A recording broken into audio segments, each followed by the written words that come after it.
Good morning and welcome to your first scripts workshop here at the Westerville office. These classes have been ongoing since summer of 2006 and have become an integral part of our agent training. The biggest challenge that new or newer agents have is not knowing what to say when they're on the phone or face-to-face with clients, prospects, or the everyday suspect, which is not quite a prospect yet. These classes are designed to help you overcome this challenge. If you'd open your script book, which you received at the Fast Start classes, at the very front of the book, you'll find a page of symbols, which, as you use the book, will populate the scripts. What we want to do this morning is to demonstrate the body language or voice technique that these symbols direct in the reading of the scripts. Some of them obvious, some not so. Let's start at the beginning, which is always a very good place to start. I feel the song coming on. No, wait a minute. It's okay. Now, let's start with this one. The three dots. Simply means a pause is required here. Now let's move to the next.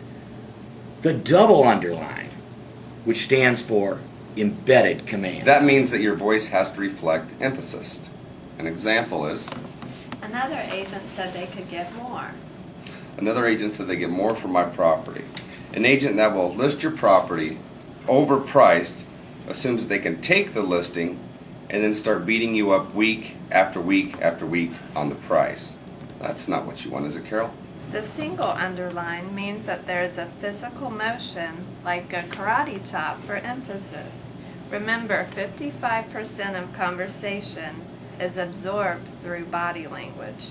Even if you're on the phone and they cannot see you, it will reflect in your voice. And here's an example. An agent that will list your property overpriced assumes they can take the listing now and then start beating you up week after week after week on the price. That's not what you want, is it, Carol? The most difficult paradigm shift regarding voice tone is with this symbol, the downward voice swing. That means instead of ending the question with an upward tone to the voice, which can get very monotonous in a list of questions, you end it with a downward voice inflection as more of a statement, even though it is a question. Here's an example. Darren, would you be offended if I took a brief tour of your home? No, not at all. Not at all? Great. Why did you decide to sell your home? Job transfer. Job transfer. Great. Once you sell your home, where would you go next? Pisgah, Iowa. Pisgah. Terrific. This is a whole group of body language symbols, which when incorporated, make the voice way more expressive. For instance, open hands, point to self, nod no, nod yes, point up, and point down.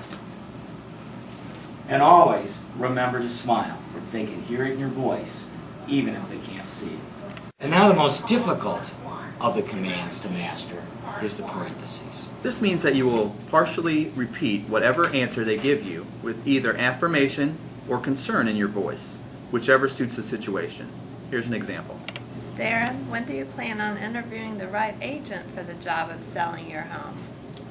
Oh, I'd like to do something in the near future, Carol. In the near future? Yeah. Great.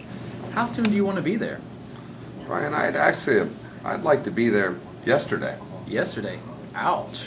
Well, we certainly hope that inside the agent's studio and the almost ready for opportunity time players, we're able to help make these symbols a little clearer for you as you begin to learn and use these scripts. See you next time from inside the agent's studio, right here every Monday, Wednesday, and Friday in the kitchen.